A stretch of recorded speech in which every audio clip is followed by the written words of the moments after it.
बिस्मिल्लाहिर्रहमानिर्रहीम। अस्सलाम वालेकुम डियर स्टूडेंट्स। आज हम फिज़िक्स क्लास 9 के बाब नंबर 3 के ये हिसाबी सवालात यानी कि न्यूमेरिकल्स करेंगे, जिनकी तादाद टोटल 9 है, जो कि आप देख सकते हो। तो चलिए शुरू करते हैं। तो फर्स्ट हमारे पास क्वेश्चन है, एक 10 किलोग्राम मास का ब्लॉक एक हमवार उफ़क़ी सतह पर पड़ा हुआ है। सबसे पहले तो मास जो है इसका 10 किलोग्राम ले लेंगे, उन्होंने बताया हुआ है, और उफ़क़ी सतह पर पड़ा हुआ है यानी कि रेस्ट में पड़ा हुआ है। सो इस वजह से जो इब्तदाई वेलोसिटी है वी इनिशियल वेलोसिटी वो हम ज़ीरो लेंगे, क्योंकि वो रेस्ट में पड़ा हुआ है। ठीक है, तो ये आपने मवाद में लिखना है। 5 न्यूटन की एक उफ़क़ी फ़ोर्स ब्लॉक पर लगाई जाती है। सो फोर्स जो है उसको हम बड़े एफ से ज़ाहिर करते हैं, ये 5 न्यूटन है। मालूम हमने करना है ब्लॉक में पैदा होने वाला एक्सेलरेशन। तो यहाँ पर नीचे देखें, जो मतलूब हैं यानी कि हमें क्या चीज़ चाहिए, हमें एक्सेलरेशन ए चाहिए और 5 सेकंड के बाद ब्लॉक की वेलोसिटी। तो टाइम यहाँ पर हमने मुआद में लिख लेना है, ये वाला 5 सेकंड। सो वक्त या टाइम हमारे पास 5 सेकंड है, वो लिखा। और ब्लॉक की वेलोसिटी यानी कि बाद वाली वेलोसिटी, क्योंकि पहली तो हमें पता चल गया कि ज़ीरो है, वो रेस्ट में पड़ा हुआ है। ठीक है, सो जो फाइनल वेलोसिटी है वो भी मतलूब है, वो भी हमने मालूम करनी है। तो ओके स्टूडेंट्स, इस क्वेश्चन के दो पार्ट्स हैं, अलफ और बे। तो पहले अलफ पार्ट को देखते हैं। अलफ पार्ट में हमने एक्सेलरेशन मालूम करना है। तो न्यूटन के दूसरे कानून की रूह से फोर्स बराबर होता है मास ज़रब एक्सेलरेशन के। ठीक है, F is equal to M A. यहाँ से ना हमने एक्सेलरेशन के लिए इसको पहले अगर सीधा कर लें तो अच्छा है। ये एम इधर मल्टीप्लाई हो रहा है, इधर आकर इसको डिवाइड करवा देंगे। सो एफ डिवाइडेड बाय एम, फिर इसको मैंने सीधा कर दिया। ए बराबर, ये एम उधर जाकर तकसीम हो गया, तो ए बराबर एफ बटा एम हो जाएगा। फिर ये हमारे पास फार्मूला सीधा होकर आ जाएगा।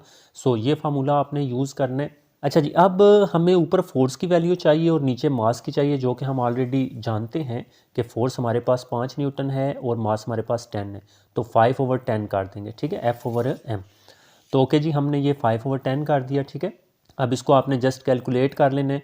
और स्टूडेंट्स, इन न्यूमेरिकल्स में ना मैंने यूनिट्स वगैरह का नहीं लिखा, क्योंकि आई होप आपको पता चल चुका होगा इनके यूनिट्स का ना। ठीक है, तो बस 5/10 कर लें तो वो 0.5 आएगा।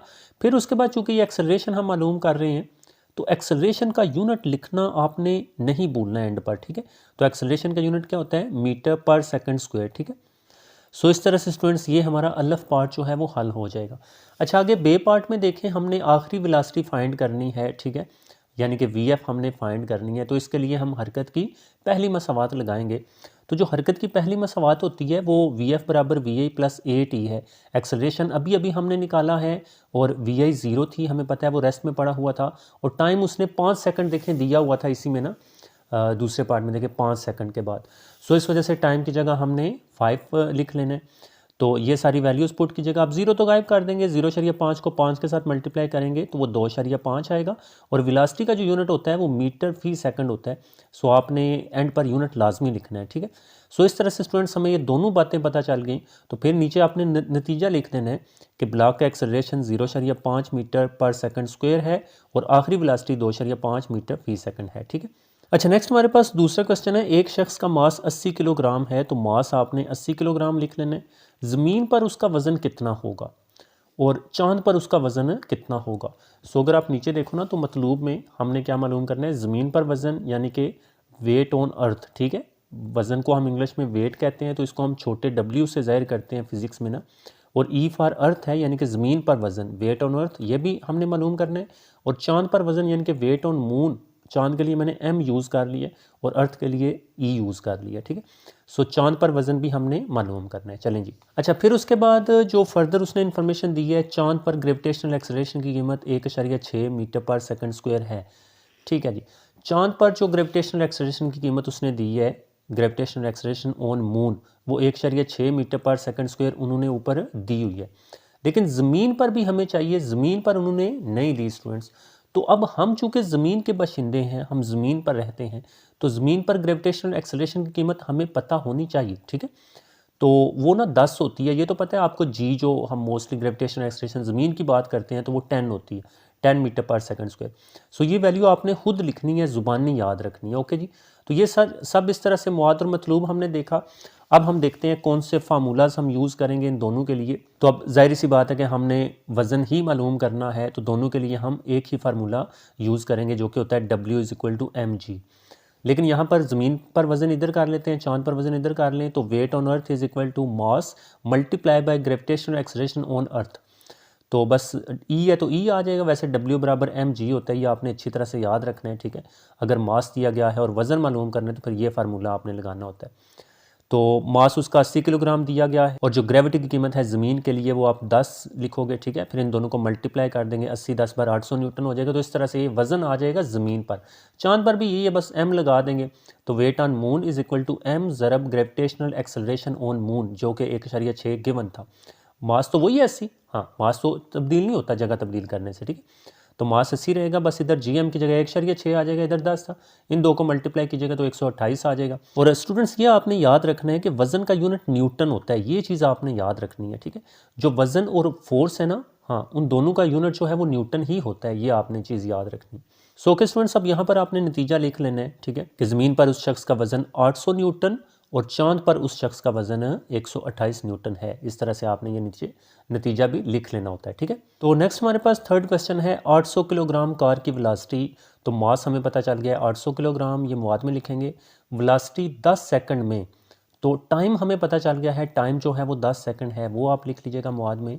10 मीटर फी सेकंड से बढ़ाकर 30 मीटर फी सेकंड तक ले जाने के लिए, देखिए पहले ये वेलोसिटी दी गई है, फिर ये दी गई है। तो ये हमारी इब्तदाई वेलोसिटी होगी जो कि वी आई होगी 10 मीटर पर सेकंड, और बाद में 30 मीटर पर सेकंड या 30 मीटर फी सेकंड तक लेकर जानी है तो वो हमारे पास फाइनल वेलोसिटी होगी, आखिरी वेलोसिटी होगी V F, final velocity 30 metre फी सेकंड, ठीक है। तो ये सारा कुछ मुआद में था। अब मालूम क्या करना है, कितनी फोर्स दरकार होगी। तो मतलूब जो है वो फोर्स है, फोर्स हमने मालूम करनी है। सो के स्टूडेंट्स अब यहाँ पर चूंकि हमने फोर्स फाइंड करनी है और न्यूटन के दूसरे कानून के मुताबिक हमें पता है कि फोर्स का फार्मूला होता है एफ बराबर एम ए। ये फार्मूला आपने अच्छी तरह से याद करना है, पहले न्यूमेरिकल में भी हमने इसको यूज़ किया है।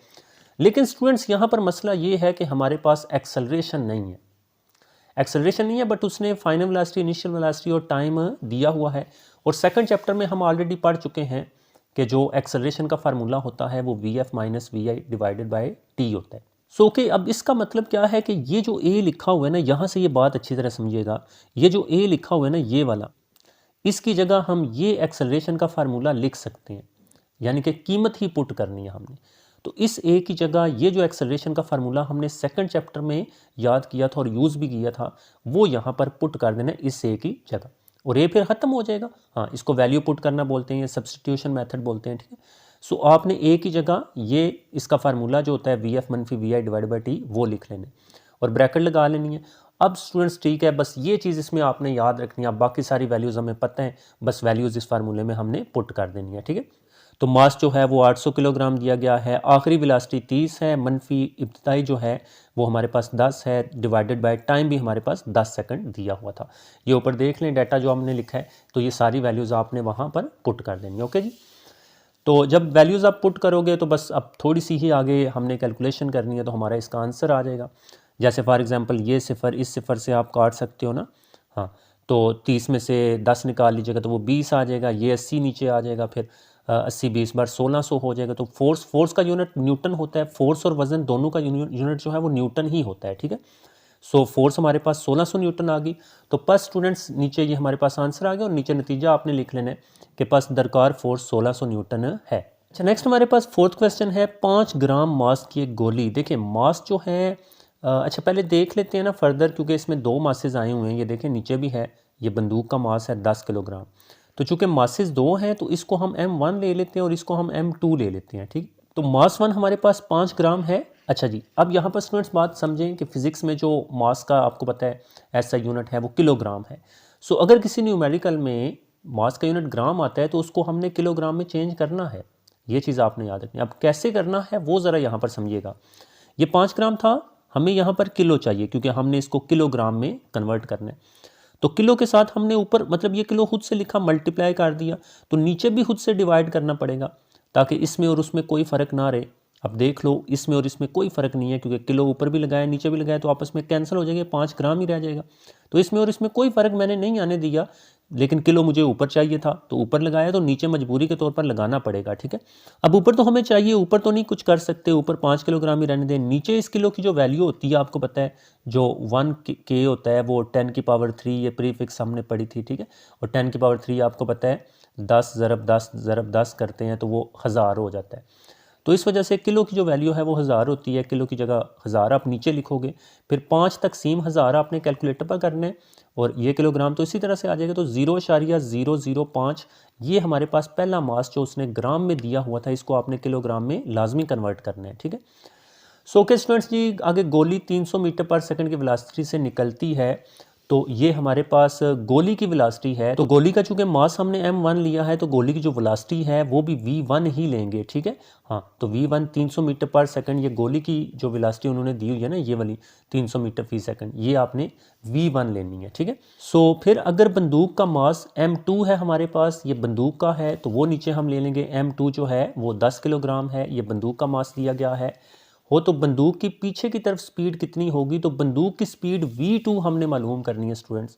तो बंदूक की वेलोसिटी या स्पीड जो है v2 वो हमने मालूम करनी है। सो के स्टूडेंट्स, ये चीज़ आपने याद रखनी है कि गोली को m1 v1 लेंगे और बंदूक को m2 और v2 लेंगे, उनके मासेस और उनकी वेलोसिटीज या स्पीड्स वगैरह, ठीक है। सो इस तरह से स्टूडेंट्स मतलूब हमें क्या है, बंदूक की वेलोसिटी v2 ये मालूम करनी है। अच्छा जी, यहाँ पर स्टूडेंट्स देखें, मोमेंटम के कंजर्वेशन का कानून है, बड़ा ये इंपॉर्टेंट कानून है और अगले न्यूमेरिकल्स में भी यही फार्मूले यूज़ होने हैं। मोमेंटम के कंजर्वेशन के कानून के मुताबिक क्या है कि जो कुल मोमेंटम है वो हमेशा मुस्तकिल रहता है या एक जितना रहता है, वो कभी कांस्टेंट रहता है, कभी तब्दील नहीं होता। तो गोली चलाने से पहले जो कुल मोमेंटम होगा वो गोली चलाने के बाद के कुल मोमेंटम के बराबर होगा, क्योंकि ये हमेशा एक जितना रहता है, मुस्तकिल रहता है। किसी भी आइसोलेटेड सिस्टम का जो कुल मोमेंटम होता है वो कभी तब्दील नहीं होता। तो जितना गोली चलाने से पहले मोमेंटम था उतना ही गोली चलाने के बाद का मोमेंटम होगा, ठीक है। अच्छा जी, अब गोली चलाने से पहले कितना मोमेंटम था? गोली नहीं चली, ऐसे बंदूक भी पड़ी हुई थी, उसके अंदर गोली पड़ी हुई थी, दोनों रेस्ट में थे, तो कोई हरकत नहीं हो रही थी, कुल मोमेंटम 0 था, ठीक है। हाँ, तो गोली चलाने से पहले का कुल मोमेंटम जो है वो आपने 0 लिखना है और गोली चलाने के बाद कुल मोमेंटम कितना होगा, m1v1 ये गोली का कुल मोमेंटम होगा, प्लस m2v2 ये बंदूक का होगा। तो गोली का मोमेंटम जमा बंदूक का मोमेंटम, मोमेंटम आपको पता है ना स्टूडेंट्स, जो मोमेंटम होता है ना उसको हम p से ज़ाहिर करते हैं और इसका फार्मूला mv होता है, ठीक है। ये चीज़ आपने याद रखनी है। तो ये देखें ना, m1v1 गोली का प्लस m2v2 बंदूक का मोमेंटम, दोनों को प्लस करेंगे तो वो गोली चलाने के बाद का कुल मोमेंटम होगा, क्योंकि बाद में जब हम फायर करते हैं तो उस वक्त कोई चीज़ रेस्ट में नहीं होती, गोली आगे जाती है, बंदूक पीछे झटका खाती है, गोली की भी स्पीड होती है, मास होता है। सो के स्टूडेंट्स, आई होप आपको इसकी अच्छी तरह समझ आई होगी। अब यहाँ से देखें, हमने फाइंड क्या करना है, v2 हमने फाइंड करना है, ठीक है। तो ये चीज़ है ना, इसके लिए अब हम इसको सीधा करेंगे, v2 फाइंड करना है, ये वाली पूरी टर्म इधर ही रहने दें, m1v1 इधर क्या हो रही है, यहाँ पर कुछ अलामत नहीं है तो यहाँ पर प्लस है, ठीक है। तो ये प्लस उधर जाकर माइनस कर देंगे।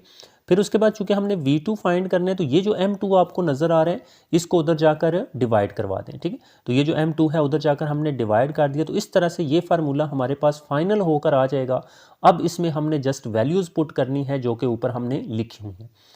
तो मनफी, अच्छा ये जो माइनस है ये इसी तरह से साथ आएगा, ठीक है, माइनस नीचे आ गया। m1 की वैल्यू जो 0.005 थी, जो कि हमने किलोग्राम में स्टूडेंट्स कन्वर्ट की थी m1, ये वाली वैल्यू वहाँ पर आपने पुट करनी है। एंड फिर उसके बाद हमारे पास v1 है, तो v1 की जो वैल्यू है वो 300 मीटर पर सेकंड है, ये पुट की।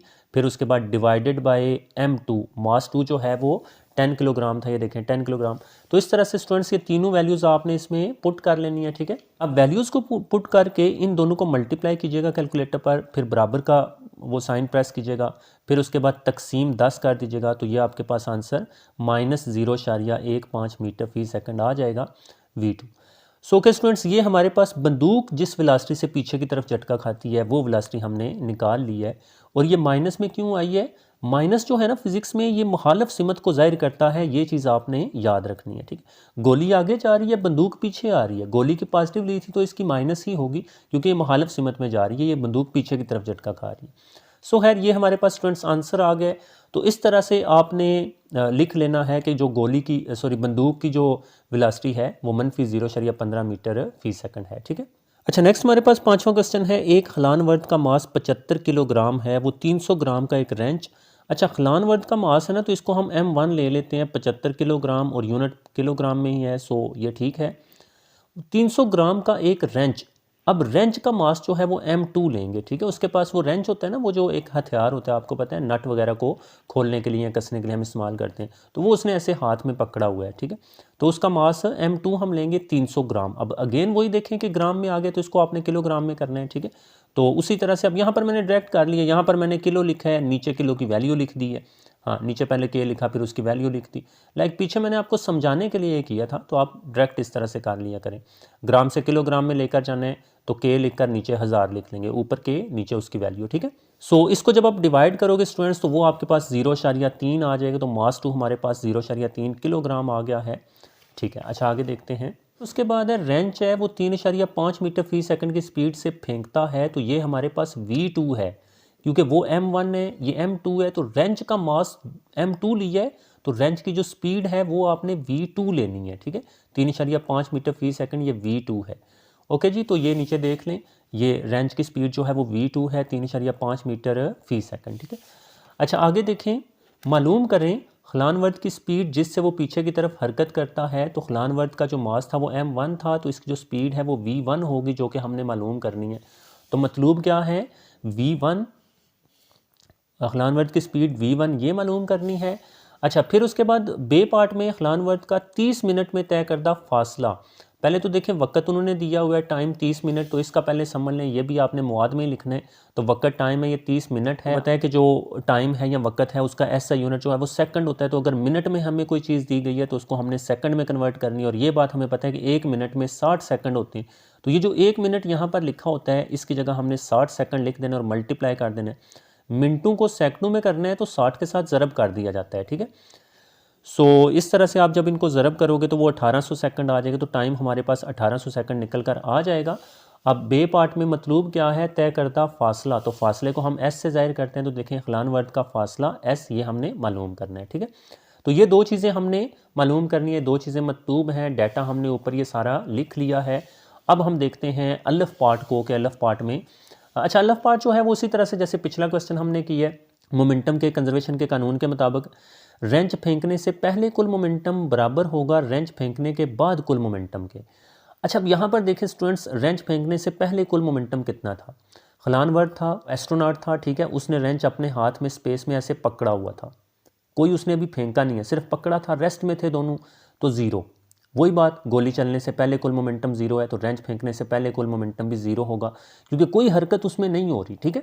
फिर उसके बाद ये हमारे पास बराबर आ जाएगा, रेंच फेंकने के बाद कुल मोमेंटम कितना होगा, M1V1 प्लस M2V2, जो कि मैंने पिछले न्यूमेरिकल में आपको एक्सप्लेन करवाया। फिर यहाँ से स्टूडेंट्स हमने फाइंड क्या करना है, यहाँ से इस दफ़ा हमने V1 फाइंड करनी है, ठीक है, यानी कि खलानवर्द की जो वेलोसिटी या स्पीड है वो मालूम करनी है। तो V1 करनी है, तो इसको इधर रहने दें, ये इधर प्लस हो रहा है, इसको उधर जाकर माइनस कर देंगे। फिर V1 फाइंड करना है, M1 उधर जाकर डिवाइड कर दें, नीचे देखें इस स्टेप में हमने M1 को डिवाइड कर दिया। सो ओके स्टूडेंट्स, अब ये फार्मूला निकल कर सामने आ गया। अब आपने क्या करना है, इस फार्मूले में वैल्यूज़ पुट कर लेनी है ऊपर जो हमने डाटा में लिखी हुई है, ठीक है। तो अगले पेज पर चलते हैं, वहाँ पर वैल्यूज़ हमने पुट कर ली हैं। सो ओके स्टूडेंट्स, इस तरह से ये वैल्यूज सारी मैंने उस फार्मूले में पुट कर ली हैं, माइनस बाय लिखना है, ठीक है। ये हमारे पास M2 की वैल्यू है 0.3, ये हमारे पास V2 की वैल्यू है 3.5 डिवाइडेड बाय ये हमारे पास M1 है 75 किलोग्राम, जो कि एस्ट्रोनॉट का मास था, ठीक है। सो अच्छा, उन दोनों को मल्टीप्लाई करके बराबर दबाइएगा, फिर तकसीम 75 कर लीजिएगा, तो ये आपके पास आंसर -0.014 मीटर फी सेकंड आ जाएगा। अच्छा फिर उसके बाद ना इसको साइंटिफिक नोटेशन में हम लिख लेते हैं, बुक में ना उन्होंने लिखा हुआ है। अच्छा ये ना बुक में एक और भी स्टूडेंट्स मिस्टेक है, वो मैं आपको बताता हूँ। ये आंसर आपकी बुक से मैच नहीं कर रहा, उधर -1.5 है, ठीक है। तो अच्छा उसका ना थोड़ा सा फ़र्क आया है, वो चलें अब समझ लें, पहले ये साइंटिफिक नोटेशन समझ लें फिर मैं आपको बताता हूँ। अच्छा साइंटिफिक नोटेशन में क्या करते हैं, इस इशारिये को यहाँ से उठाकर यहाँ पर आपने लेकर आना होता है, ठीक है। ये माइनस तो उसी तरह से आ गया, ये साइड वाले जीरो गायब हो जाते हैं। 1.4 ज़रब 10 खुद से लिखते हैं, कितने हिस्से हमने अबूर करवाए हैं, 2 हिस्से अबूर करवाए हैं, और हम बाएं से दाएं तरफ आ रहे हैं, यानी कि उल्टे हाथ से सीधे हाथ की तरफ आ रहे हैं, तो -2 लिखते हैं। 2 हिस्से पार करें तो -2 लिखें, क्योंकि इधर से इधर आ रहे हैं, ठीक है। सो इस तरह से साइंटिफिक नोटेशन हो जाएगा। लेकिन आप हैरान ना होइएगा कि जो आपका आंसर है वो मैच नहीं कर रहा, उसकी मैं रीज़न भी आपको बताता हूँ, ठीक है। सो यहाँ पर स्टूडेंट्स देखिए, उन्होंने क्लियरली उर्दू मीडियम की बुक में ना यहाँ पर खलानवर्द का मास जो है वो ना 75 किलोग्राम दी है। तो हमने तो यही लेना है, ज़ाहिर सी बात है, हमने जवाब को तो नहीं देखना, हमने जो मुआद वगैरह या सवाल होता है हमने वो देखना होता है, ठीक है। लेकिन इंग्लिश मीडियम की बुक में ना यहाँ पर 70 kg लिखा हुआ है। तो ये जो आंसर है वो इंग्लिश मीडियम की बुक के मुताबिक है, जो कि यहाँ पर 70 किलोग्राम लिखा हुआ है। ठीक है, तो हमने खैर अपना करना है, लेकिन पेपर में जो आएगा आपने वही करना है। तो जवाब उधर सारा मेथड यही होगा, बस ये एक वैल्यू चेंज होगी ना, हाँ, तो जवाब आपका वो आ जाएगा, फिर जो भी वैल्यूज़ वो देंगे। ठीक है, चाहे वो 75 देते हैं या 70 देते हैं, सो आपने उसके मुताबिक, लेकिन इस वक्त हमने जो हमारी बुक में है हमने वही करना है। ठीक है, तो स्टूडेंट्स मैं ना आपको इंग्लिश मीडियम से भी बता देता हूँ। ठीक है, सो जैसा कि आप स्टूडेंट्स क्लियरली यहाँ पर आप देख सकते हो इंग्लिश मीडियम की बुक में 3.5 है, ये मैं जो स्क्रीनशॉट है यहाँ पर ऐड कर रहा हूँ।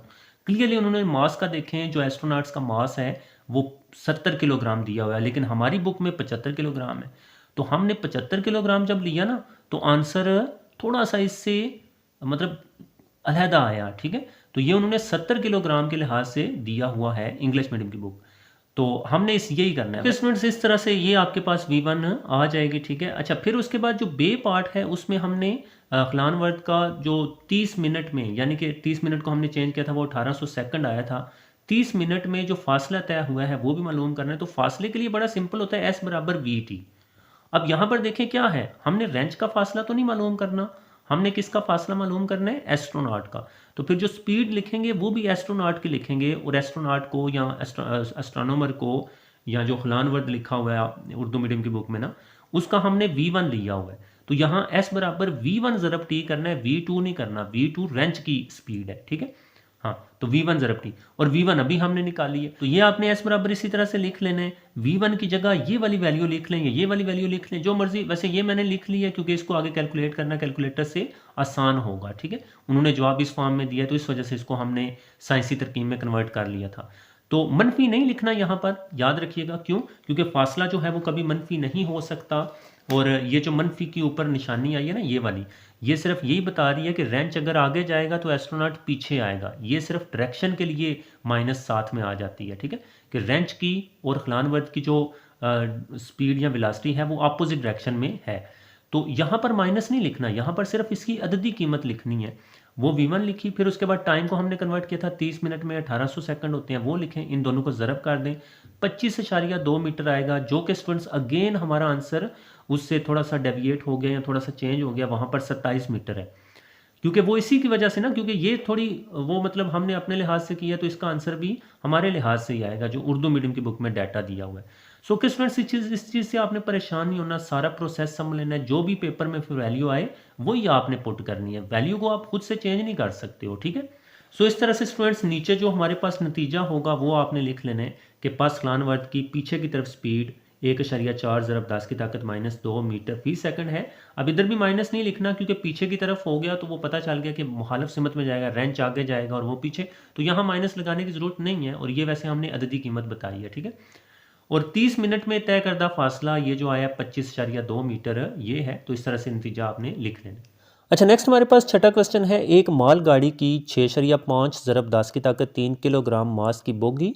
अच्छा, ये मालगाड़ी की जो बोगी है ना, इसको हम M1 से डिनोट करेंगे, 6.5 ज़रब 10 की ताकत 3 किलोग्राम। ठीक है, और 0.8 मीटर फी सेकंड की वेलोसिटी है, तो ये हमारे पास V1 हो जाएगी 0.8 मीटर फी सेकंड। ठीक है, यहाँ पर स्टूडेंट्स एक और बात थोड़ी सी याद रख लें, क्योंकि जो साइंटिफिक नोटेशन में अदाद होते हैं हम उनसे थोड़ा बचना चाहते हैं ना कैलकुलेशन में, तो मैंने ना यहाँ पर इसको दूसरी तरह कर लिया। ठीक है, लाइक ये 10 की ताकत 3 हज़ार होता है, तो 6.5 को आपने 1000 से ज़रब कर देनी है, या फिर इसका अशारिया 3 हिंद से आगे ले जाएंगे, क्योंकि 10 की ताकत 3 है, तो एक तो 5 हो जाएगा, तो 2 सिफर आपने लगा लेने। तो इसको हम आम तरकीब में लिख लेते हैं ना, हाँ, 1000 से ज़रब कर दीजिएगा 6.5 को, क्योंकि ये 10 की ताकत 3 हज़ार ही होता है, तो वो किलोग्राम में वैल्यू आ जाएगी। ये आगे डाटा लिखना और जमा वगैरह करना कैलकुलेटर से ना ईजी होता है उसकी निस्बत इसको। ठीक है, तो इस वजह से ये चेंजिंग मैंने यहीं कर ली है। फिर उसके बाद जो बोगी की स्पीड है ना मालगाड़ी की, वो 0.8 है, तो वो आपने V1 लेनी है, ये टकराने से पहले है। ठीक है, 0.8 मीटर पर सेकंड। एक और 9.2 ज़रब 10 की ताकत 3 मास की बोगी, ये दूसरी बोगी है, इसका मास उन्होंने दे दिया है, तो इसको भी आपने M2 लेना है, क्योंकि M1 आप ले चुके हो। तो M2 9.2 ज़रब 10 की ताकत 3 है, यहाँ पर भी 1000 है, तो 9.2 को 1000 से ज़रब करके ये साइंसी तरकीब से ख़त्म कर लें। यहाँ अशारिया आपने यहाँ से 3 हिंद से इधर ले जाने, एक तो 2 हो जाएगा, फिर 2 सिफरे आगे लगाने पड़ेंगे। ठीक है, सो ये किलोग्राम हमारे पास मास 2 आ जाएगा। चलें जी, इसकी भी उन्होंने स्पीड बताई है 1.2 मीटर पर सेकंड की वेलोसिटी से हरकत करती हुई पीछे से आकर पहली बोगी से टकराती है। आप देखें, अच्छा पहली बोगी आगे जा रही थी, दूसरी भी पीछे से आकर उसको टक्कर, दोनों बोगियां एक तरफ जा रही थी, इस वजह से यहाँ पर हमने माइनस नहीं लिखना, तो V2 भी हमारी पॉजिटिव ही रहेगी 1.2 मीटर फी सेकंड जो उन्होंने यहाँ पर हमें ये दी हुई है। ठीक है, चलें स्टूडेंट्स, अच्छा फिर उसके बाद आगे क्या कहते हैं, और इसके साथ जुड़ जाती है, यानी कि दोनों एक दूसरे के साथ चिपक जाती हैं। जुड़ने के बाद दोनों बोगियों की मुश्तरका वेलोसिटी मालूम करनी, यानी कि दोनों चिपक गई हैं, जुड़ गई हैं, तो फिर दोनों एक जैसी वेलोसिटी से आगे जाएंगी, तो इसे हम कॉमन या मुश्तरका वेलोसिटी जो है वो कहते हैं। ठीक है, सो ये चीज़ आपने याद रखनी है, हमने मुश्तरका वेलोसिटी जो है वो मालूम करनी है। तो चलें स्टूडेंट्स, अब मतलूब क्या है जी, टकराने के बाद मुश्तरका वेलोसिटी, सांझी वेलोसिटी, जो कॉमन वेलोसिटी उन दोनों की, वो हमने मालूम करनी है। अब टकराने के बाद जो है वो V1 प्राइम V2 प्राइम होता है। ठीक है, टकराने के बाद ये वेलोसिटीज चेंज हो जाती हैं, तो उसको हम प्राइम लगाकर अलहदा एक निशानी रख लेते हैं। ये V के बराबर है, ये देखें दोनों वेलोसिटियाँ, यानी कि पहली बोगी की भी दूसरी बोगी की भी, ये हम V के बराबर क्यों ले रहे हैं, क्योंकि मुश्तरका है या कॉमन है, एक जैसी है, दोनों चिपक गई हैं ना, तो इन दोनों को हम V के बराबर लेंगे, ये हमने मालूम करनी। अब अगेन स्टूडेंट्स, यहाँ पर मोमेंटम के कंजर्वेशन का कानून आपने लगाना है। ठीक है, तो यहाँ पर अभी देखिएगा, टकराने से पहले कुल मोमेंटम बराबर होगा टकराने के बाद कुल मोमेंटम। अब टकराने से पहले क्या है, m1v1 प्लस m2v2 जो उन्होंने डाटा में दिया हुआ है, बराबर है m1v1 प्राइम, क्योंकि टकराने के बाद वेलोसिटीज चेंज हो रही हैं, और यहाँ पर ना तो पहले दोनों रेस्ट में थी और ना ही बाद दोनों रेस्ट में होंगी टकराने के बाद, तो इधर जीरो आपने नहीं लिखना। ये चीज़ समझ आ रही है ना, तो टकराने के बाद जो वेलोसिटीज हैं वो तब्दील हो जाती हैं, तो इस वजह से यहाँ v1 प्राइम और v2 प्राइम आपने लिखना है। ठीक है, अच्छा जी, अब यहाँ पर स्टूडेंट समझे, हमने यहाँ पर क्या देखा कि टकराने के बाद, देखें टकराने के बाद दोनों की मुश्तरका वेलोसिटीज है, यानी कि जो हमारे पास v1 प्राइम है वो भी v के बराबर है। देखें v1 प्राइम भी v के बराबर था, तो v1 प्राइम भी v आ जाएगा और v2 प्राइम भी v आ जाएगा। सो इन दोनों की जगह आपने v लिखना है, क्यों, क्योंकि उनकी मुश्तरका वेलोसिटीज है, टकराने के बाद दोनों बोगियां एक दूसरे के साथ जुड़ गई हैं, चिपक गई हैं, तो दोनों की स्पीड या वेलोसिटी एक जैसी होगी। सो इस वजह से आपने यहाँ v, अब v ही हमने मालूम करना है, और v आ गया है दो जगहों पर, तो जो चीज़ अगर मालूम करनी है वो दो जगहों पर आ गई है, तो उनको एक करना होता है, तो इस वजह से ये जो v है यहाँ से हम कॉमन ले लेंगे यहाँ। तो ये आई होप आपको पता होगा, मैथ के फैक्टराइजेशन वगैरह वाले चैप्टर में आपने ये पढ़ा होगा। तो ये दोनों v जो है पीछे हमने कॉमन ले लिया, तो बाहर एक दफ़ा होता है, जब ये v बाहर चला गया यहाँ m1 रह जाएगा, यहाँ प्लस ये v बाहर चला गया, यहाँ सिर्फ m2 रह जाएगा। ओके जी, अच्छा जी, अब स्टूडेंट्स हमने इस v के लिए सीधा करना है, ये v हमने मालूम करना है, तो ये v हमारा इधर रहेगा, m1 प्लस m2 उधर जाकर दूसरी तरफ नीचे डिवाइड हो जाएगा। देखिए m1 प्लस m2 उधर जाकर डिवाइड हो गया, और साथ में मैंने इसको सीधा भी कर लिया, v1 बराबर m1 v1 plus m2 v2, देखें ये ऊपर डिवाइडेड बाय ये उधर जाकर डिवाइड होगी m1 प्लस m2।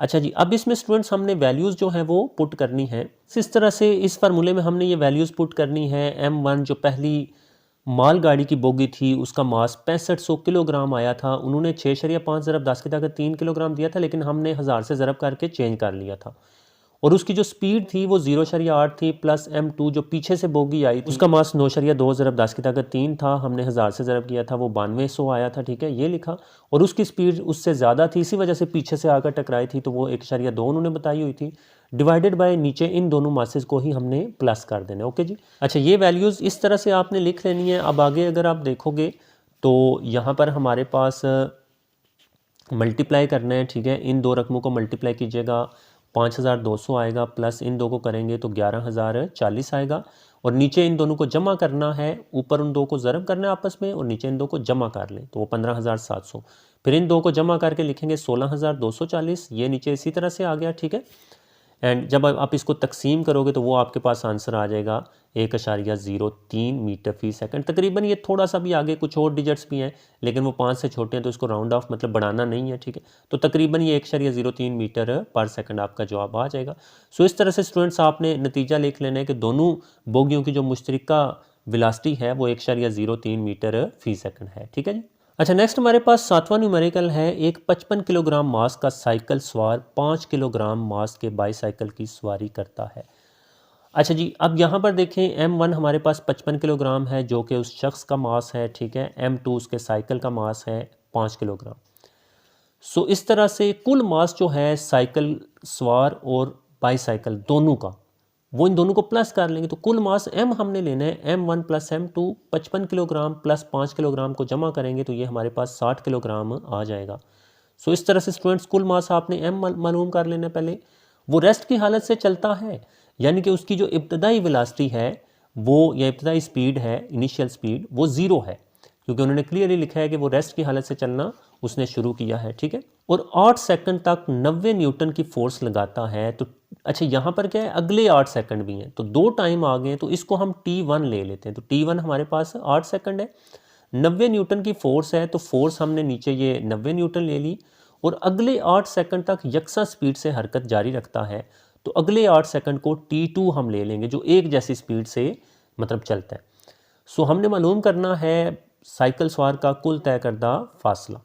तो ओके जी, मतलूब जो है वो कुल तय करदा फासला है s, ये हमने मालूम करना है। तो इस तरह से स्टूडेंट्स आपने डाटा लिख लेना है। अच्छा जी, अब यहाँ पर थोड़ा सा ये न्यूमेरिकल्स समझने वाला है, थोड़ा सा ये मुश्किल है, तो इसको अच्छी तरह समझिएगा। सारे सिनेरियो को समझना है आपने, समझेंगे तो फिर ही आपको पता चलेगा इस न्यूमेरिकल को कैसे हल करना है, क्योंकि ये थोड़ा सा मुश्किल है। अच्छा जी, कैसे, अब फ़र्ज़ कर लें कि स्टूडेंट्स ये हमारे पास ना वो मतलब साइकिल सवार है, ये उसका साइकिल है, ये ऊपर ये बैठा हुआ है, ठीक है। जो भी पहले यहाँ है, यहाँ पर इसकी स्पीड जो है वो 0 थी, 8 सेकंड वो चला, यहाँ पर मैं लिख लेता हूँ 8 सेकंड, पहले 8 सेकंड वो चला, और वो यहाँ पर पहुँच गया, उसका जो साइकिल है वो यहाँ पर पहुँच गया। सो ओके स्टूडेंट्स, यहाँ तक पहुँच गया। यहाँ पर इसकी स्पीड कितनी होगी हमें नहीं पता कितनी हुई है, ठीक है, लेकिन ये पता है कि पहले 0 थी, और इसने जो फोर्स यहाँ पर लगाई है वो 90 न्यूटन लगाई है, यहाँ से यहाँ तक वो फोर्स लगाता रहे। ओके, तो यहाँ पर स्पीड उसकी लेट VF कर लेते हैं, हमें नहीं पता कितनी है। और आगे क्या बोल रहे हैं, आगे देखें, वो अगले 8 सेकंड तक यकसा स्पीड से हरकत जारी रखता है, यानी कि यहाँ तक पहुँच करना, अगले फिर 8 सेकंड तक वो इसी स्पीड से जाता है, यानी कि ये VF है तो यहाँ पर भी VF ही होगी, ठीक है। तो इसकी ये ड्राइंग है, यहाँ पर वो पहुँच आया। सो यहाँ पर भी 8 सेकंड ही उसने लिए, पहले केस में भी 8 सेकंड, यहाँ पर भी 8 सेकंड, तो यहाँ पर उसकी स्पीड VF होगी। ये VF है, ये भी VF है, क्यों, क्योंकि अगले 8 सेकंड उसकी स्पीड तब्दील नहीं हुई है, यकसा स्पीड रही है, ठीक है। सो हमने फासला मालूम करना है यहाँ से लेकर कंप्लीट यहाँ तक। तो अब कैसे करेंगे, पहले हम ये फासला मालूम करेंगे जहाँ पर उसकी स्पीड मुख्तलिफ है, ठीक है, और उसने फोर्स में लगाए। तो यहाँ पर तो उसका एक्सेलरेशन हो रहा है, वेलोसिटी में तब्दीली की शरह को हम एक्सेलरेशन बोलते हैं, ठीक है। तो पहले हम A मालूम कर लेंगे, फिर VI 0 है, VF मालूम कर लेंगे, A आएगा VF भी आ जाएगा, और इसके लिए हम हरकत की दूसरी मसवार लगा लेंगे, S बराबर VIT प्लस 1/2 स्क्वायर, इस फासले S1 के लिए। और जब VF हमें पता चल जाएगी A की मदद से, ये VF हमें पता चल जाए, तो VF को मतलब टाइम के साथ 8 सेकंड के साथ मल्टीप्लाई करके हम ये फासला मालूम कर लेंगे, क्योंकि ये तो वेलोसिटी से तब्दील नहीं हो रही, तो इसमें कोई एक्सेलरेशन नहीं। सो के स्टूडेंट्स, ये सिनेरियो आपने याद रखना है। अब सबसे पहले हमने एक्सेलरेशन मालूम करना है। सो एक्सेलरेशन आगे ना S1 के लिए भी, इसके लिए भी हमें एक्सेलरेशन चाहिए, ठीक है। तो उसके लिए न्यूटन का दूसरा कानून लगाएं, F बराबर ma होता है, A की वैल्यू m उधर जाकर डिवाइड कर देंगे, F बटा m हो जाएगी, फोर्स 90 न्यूटन है, मास जो है वो 60 किलोग्राम दोनों का हो गया था, जो टोटल मास है बाईसाइकिल सवार का भी और बाईसाइकिल का भी, तो वो 60 आपने नीचे लिखना है। इसको तकसीम कीजिएगा, 1.5 मीटर पर सेकंड स्क्वायर आ जाएगा। एक्सेलरेशन की यूनिट ये होता है, वो आपको पता है। अब स्टूडेंट्स देखें, अब हम जब एक्सेलरेशन हमें पता चल गया ना, तो ये वाला जो फासला है ना, यहाँ से लेकर यहाँ तक ये S1 है, ये हम मालूम कर सकते हैं, ठीक है। तो उसके लिए हमें हरकत की दूसरी मसवाद लगानी पड़ेगी, जो कि है S बराबर, क्योंकि VF तो भी हमारे पास है नहीं ना, हाँ VF हमारे पास नहीं है, तो हम हरकत की दूसरी मसवाद लगा लेते हैं। S बराबर VI T1 यहाँ पर लिखेंगे, क्योंकि ये जो पहला केस है ना, यहाँ से लेकर यहाँ तक, ये हमने मालूम करना है, ठीक है। तो V1 की वैल्यू हमारे पास 0 है, क्योंकि वो रेस्ट से चलना शुरू किया था उसने। T1 8 सेकंड है, प्लस 1/2 इसी तरह से आ गया। एक्सेलरेशन अभी अभी आपने मालूम किया 1.5, वो यहाँ पर लिख देंगे, ठीक है। T1 का स्क्वायर यानी कि 8 का स्क्वायर, ठीक है। अच्छा, 0 8 बार 0 हो गया, फिर उसके बाद 1.5, एक बार 1.5 तकसीम 2, तो आप 1.5 तकसीम 2 कीजिएगा, 0.75 आएगा, फिर ये 2 और 1 ख़त्म हो जाएगा, ठीक है। तो इन दोनों को ज़रब करके, यानी कि 1.5 तकसीम 2 करके आपने 0.75 लिख लेना है। 8 का मुरब्बा 8 8 बार 64 हो जाएगा, ठीक है। बस फिर इन दो को मल्टीप्लाई कीजिएगा, 0.75 ज़रब 64 को, तो ये आपके पास फासला S1 48 मीटर आ गया। सो ओके स्टूडेंट्स, इस बात की आपको समझ आई ना, ये फासला यहाँ से लेकर यहाँ तक 48 मीटर है। अब अगर हमें ये जो यहाँ से लेकर यहाँ तक है ये भी अगर पता चल जाए, जो कि हमारे पास S2 है, तो फिर इस फासले को इस फासले में प्लस कर देंगे तो टोटल यहाँ से लेकर यहाँ तक फासला हमें पता चल जाएगा। सो अब देखिए यहाँ पर भी यकसा स्पीड से उसने अगले 8 सेकंड किया था, तो किसी ना किसी तरह से हमें ये जो यकसा स्पीड है ना ये मालूम करनी होगी जो VF है। अगर VF स्टूडेंट्स हमें पता चल जाए ना तो S बराबर VF ज़रब T कर लेंगे, यानी कि V ज़रब T, क्योंकि स्पीड तो यहाँ पर तब्दील नहीं हो रही ना। हाँ, तो वो VF पहले मालूम करेंगे। तो अब यहाँ पर आगे देखें कैलकुलेशन। अब देखें दूसरे फासले के लिए S2 बराबर VF ज़रब T2 करेंगे, क्योंकि वो दूसरा टाइम है। पहला टाइम भी 8 सेकंड था, दूसरा टाइम भी 8 सेकंड है, तो इस वजह से मैंने T2, ताकि आपको पता चले कि दूसरा केस है। ठीक है, हरकत की पहली मसवात लगाएंगे। क्यों लगा रहे हैं? ताकि हमें ये VF पता चल जाए। अगर VF पता चलेगा तो फिर हम T2 कर लेंगे। तो VF बराबर VI प्लस A T1 लिखेंगे। ठीक है, क्योंकि ये पहले केस की आखिरी वेलोसिटी थी इस वजह से। और वैसे T1 या T2 है तो वो 8 सेकंड ही। अच्छा, V1 0 है। एक्सेलरेशन पीछे हमने फाइंड किया था 1.5 आया था, 8 है, इसको ज़रब कर दें तो 12 मीटर पर सेकंड आ जाएगा। अब वो फार्मूला हम यूज़ कर सकते हैं, तो उसी फार्मूले को नीचे मैंने यूज़ कर लिया। ठीक है, तो VF की जगह 12, ये जो भी मैंने मालूम की T2 8 है, 12 8 पर 96 हो जाएगा। सो ओके स्टूडेंट्स, अगर मैं ऊपर आपको दिखाऊँ ना इधर, तो ये हमें पता चल गया है कि ये जो फासला है यहाँ से लेकर यहाँ तक, ये हमारे पास 96 मीटर आ गया है। ठीक है, S1 आया था 48 मीटर, S2 आया है 96 मीटर। तो यहाँ से लेकर यहाँ तक कितना होगा, इन दोनों को प्लस कर देंगे। ठीक है, सो इस तरह से स्टूडेंट्स ये देखें हमारे पास हमने यहाँ पर लिखा है कि कुल फासला S बराबर S1 प्लस S2। तो 48 मीटर पहला आया था प्लस 96 मीटर बाद में आया है, दोनों को प्लस कर देंगे तो 144 मीटर, ये आपका आंसर आ गया। तो नीचे स्टूडेंट्स फिर नतीजा लिख लीजिएगा कि बाईसाइकिल सवार का कुल तय करदा फासला जो है वो 144 मीटर है, वो नतीजा लिख लीजिएगा। अच्छा, नेक्स्ट हमारे पास 8वां क्वेश्चन है। 0.4 किलोग्राम मास का एक गेंद है। ठीक है, तो मास जो है वो 0.4 किलोग्राम है। 1.8 मीटर की बुलंदी से फर्श पर गिराया जाता है। अच्छा, ये ना आगे भी दूसरी बुलंदी भी है, 0.8 मीटर तक उछलता है। तो दो बुलंदियां आ गई हैं, तो इसको H1 ले लेंगे और इसको H2 ले लेंगे। ठीक है, सो H1 हमारे पास 1.8 मीटर है, H2 0.8 मीटर है। तो ऐसे हमने गिराया, वो जितनी बुलंदी पर गिराया वो मतलब H1 थी। फिर वो उछल कर दूसरी बुलंदी तक गया, वो थोड़ी कम थी 0.8 मीटर, तो H2 ले लेंगे। फर्श की बाल पर लगाई गई इम्पल्स की अददी कीमत और सिमत क्या होगी? सो इम्पल्स जो है स्टूडेंट्स वो चेंज इन मोमेंटम ही होती है। ठीक है, ये इसको चेंज पढ़ना है आपने। ठीक है, या डेल्टा भी वैसे पढ़ सकते हो। तो इम्पल्स जो है वो मोमेंटम में तब्दीली के बराबर, ये हमने मालूम करना है, और इम्पल्स की सिमत ये मतलूब है, ये दोनों चीज़ें मतलूब हैं। और इसमें ग्रेविटी का भी होगा, तो जी की वैल्यू जो है वो 10 मीटर पर सेकंड स्क्वायर होती है, वो भी मवाद में आपने याद रखनी है, आगे वो भी हमें यूज़ करनी पड़ेगी। ठीक है, अच्छा, इम्पल्स मालूम करना है और उसकी सिमत मालूम करनी है। तो इम्पल्स का फार्मूला होता है चेंज इन मोमेंटम, यानी कि इम्पल्स ही होती है M change in V, M ज़रब चेंज इन V, यानी कि वेलोसिटी में तब्दीली। सो हमारे पास वेलोसिटियाँ उसने बिल्कुल भी नहीं दी, ना ही VF VI कोई नहीं उसने दी। सो दोनों वेलोसिटियाँ पहले मालूम करेंगे, फिर इस फार्मूले में हम उसकी चेंज या जो उसका फ़र्क है वेलोसिटियों का वो लिख लेंगे। ठीक है, अच्छा जी, अब यहाँ पर देखें गेंद की ज़मीन से टकराते वक्त की वेलोसिटी क्या होगी। उसके लिए वो पहले मालूम करनी है कि ऊपर से हमने फेंका ना, जब हम हमारे हाथ में था उस वक्त तो 0 था, फिर हमने फेंका तो जिस स्पीड से वो टकराई है VF, यानी कि यहाँ पर VI 0 थी, VI 0 लेंगे और नीचे वो जिससे टकराई है VF हमने मालूम करनी है। तो उसके लिए हम हरकत की तीसरी मसवार लगाएंगे 2GH1, क्योंकि पहली हाइट जो बाल को गिराया और नीचे आकर टकराई वो H1 है, is equal to VF square minus VI square. तो आपको पता है ना 2AS है, तो मैंने आपको बताया था कि A की जगह G लिख देंगे और S की जगह हम H लिख देंगे। तो यहाँ पर भी वही है, क्योंकि बात ऊपर नीचे हरकत की हो रही है ऐसे। ओके जी, अच्छा, पहले केस में जो बाल है वो ऊपर से नीचे आ रहा है, सो G की वैल्यू हमने 10 जो है वो पॉजिटिव लेनी है। ये भी मैंने आपको बताया था कि अगर कोई जिस्म ऊपर से नीचे ज़मीन की तरफ आए तो G की कीमत जमा 10 होती है, अगर नीचे से ऊपर जाए ज़मीन के मुखालिफ जा रहा है तो फिर मनफी 10 लिखते हैं। ठीक है, और H1 जो है वो 1.8 मीटर है, वो लिख लिया। VF जो है वो हमने मालूम करनी है, माइनस VI 0 है, क्यों? क्योंकि पहले हमारे हाथ में वो बाल रेस्ट में थी। सो ये 0 हमने लिख लिया। अब 0 तो ख़त्म कर दें, इसका स्क्वायर 0 ही होता है। सो इधर इन तीनों रकमों को आपने मल्टीप्लाई कर देना है, 36 आ जाएगा VF स्क्वायर।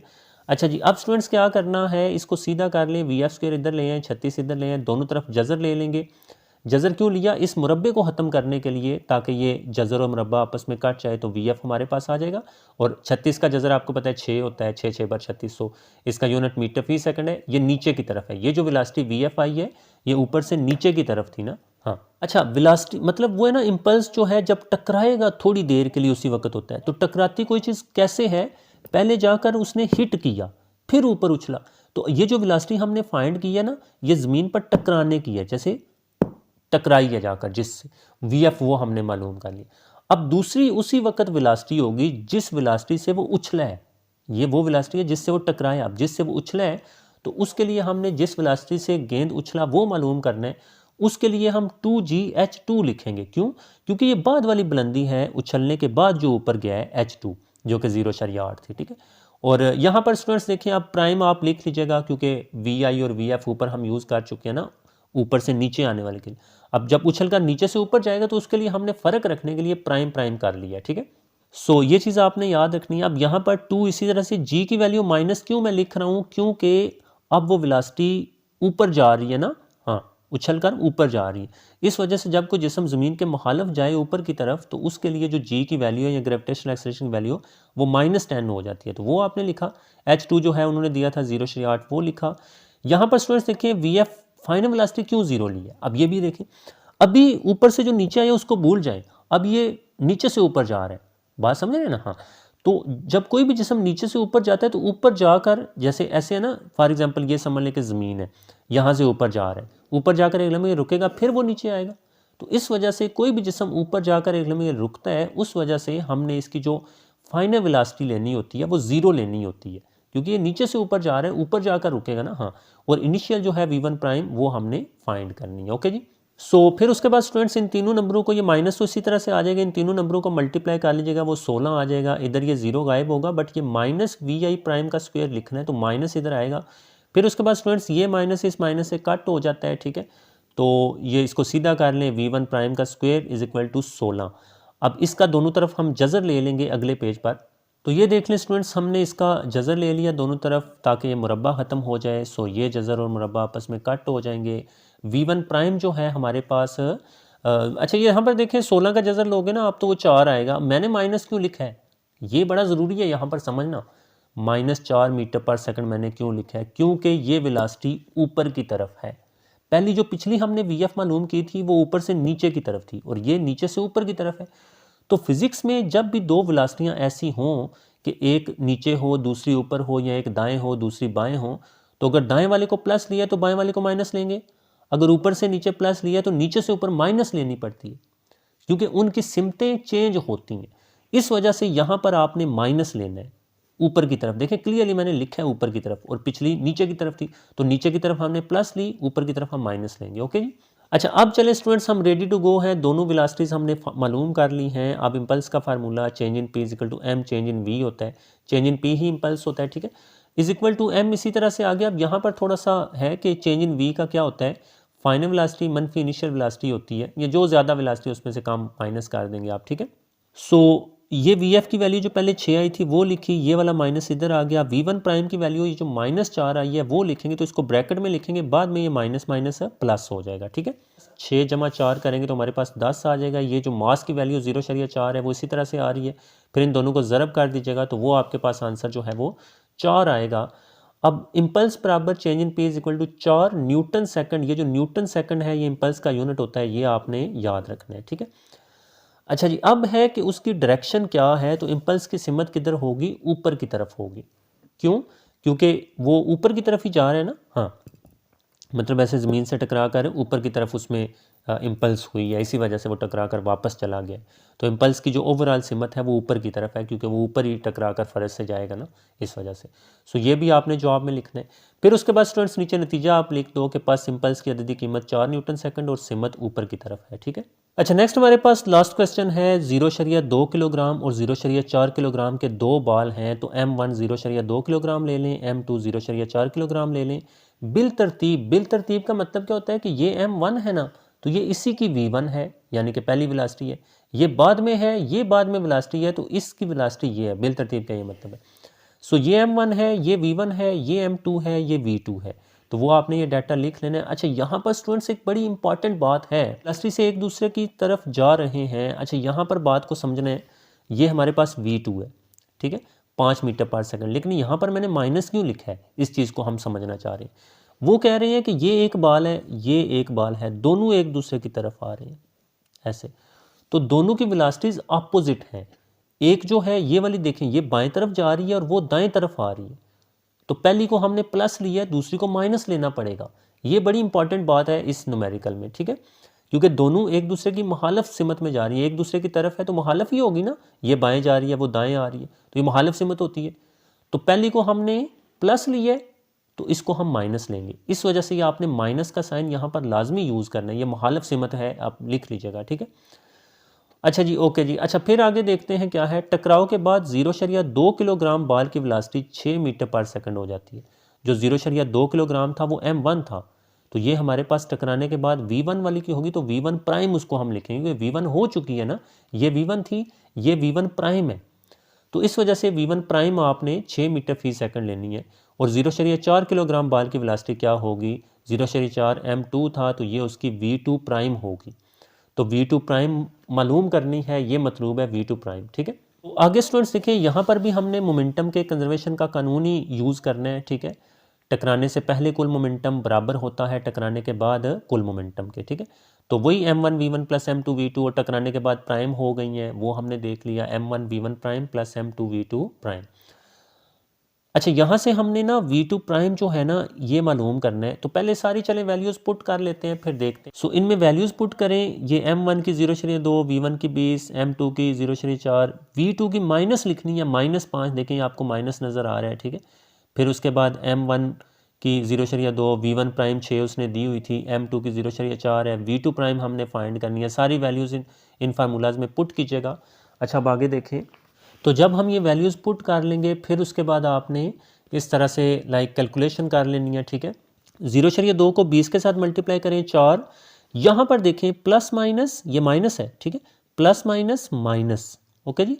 तो प्लस माइनस माइनस, और 0.4 को 5 के साथ मल्टीप्लाई करेंगे तो 2 आएगा, इधर बराबर लगाएंगे, फिर इन दो को मल्टीप्लाई करेंगे तो 1.2 आएगा, प्लस 0.4 V2 प्राइम, ऐसे जोड़ कर लिख देंगे, वो तो इसी तरह से आ जाएगा, ब्रैकेटें हटा दें आप, नहीं है, ठीक है। अच्छा, फिर उसके बाद 4 में से 2 निकालेंगे, 2 आएगा, ये इधर हमने लिख लिया, ये 1.2 इधर प्लस हो रहा है, इधर आकर इसको माइनस कर दें बराबर, इधर ये वाली चीज़ अकेली रह जाएगी। ये चीज़ समझ आई ना, 4 में से 2 मैंने निकाल लिया, 4 में से 2 निकालेंगे तो 2 आ जाएगा, और ये 1.2 इधर प्लस हो रहा है, इसको भी बराबर के इस तरफ लेकर -1.2 कर लें, फिर बराबर के उस तरफ सिर्फ यही चीज़ रह जाएगी, वो आपने लिखनी है। 2 में से 1.2 निकालेंगे 0.8 आ जाएगा, ठीक है, और ये 0.4 V2 प्राइम, इसी तरह से आप V2 प्राइम फाइंड करना है। 0.4 इधर मल्टीप्लाई हो रहा है, उधर जाकर इसको डिवाइड कर दें तो 0.8 तकसीम 0.4 होएगा, फिर उसको मैंने सीधा भी कर लिया, तो V2 प्राइम बराबर होगा 0.8 तकसीम 0.4। तो अब जस्ट स्टूडेंट्स आपने इसको डिवाइड कर लेना है बस, जब आप इसको डिवाइड करोगे तो वो आपके पास 2 आ जाएगा। सो इस तरह से ये हमारे पास आंसर 2 मीटर पर सेकंड आ जाएगा। फिर स्टूडेंट्स नीचे आपने नतीजा लिख लेना है, ठीक है, ये 0.4 किलोग्राम बाल की वेलोसिटी जो है वो 2 मीटर पर सेकंड होगी, ठीक है, टकराने के बाद।